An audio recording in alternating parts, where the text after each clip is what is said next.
Il a couché avec sa fille, puis sa petite-fille, puis son arrière-petite-fille. C'est pas Game of Thrones, c'est la mythologie sumérienne. Tu m'avais dit qu'Enki était le sage, mais là on parle d'un paradis, d'un jardin et d'inceste. Bienvenue à Dilmum, un pays resplendissant, pur, sans maladie, un lieu parfait, jusqu'à ce qu'Enki décide d'y laisser sa trace. Et il était seul là-bas? Non, il était avec Ninhursag, sa compagne. C'est aussi sa sœur.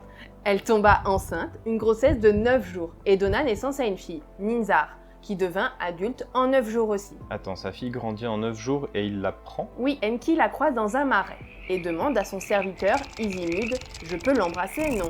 Réponse, « Fais-toi plaisir. » Et personne ne dit rien. Pas encore. De cette union naît Ninkura. Elle aussi, 9 jours pour naître, 9 jours pour grandir. Puis vient Ninima, et enfin Utu.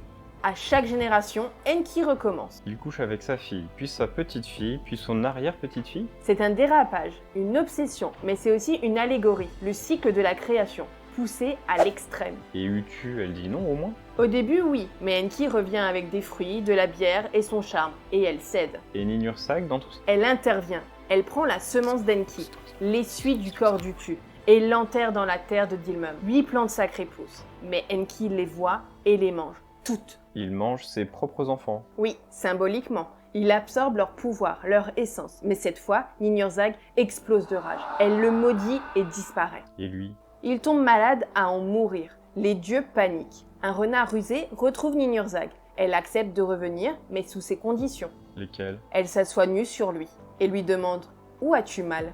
À chaque réponse, elle crée un dieu ou une déesse pour le soigner, jusqu'à la dernière douleur, sa côte.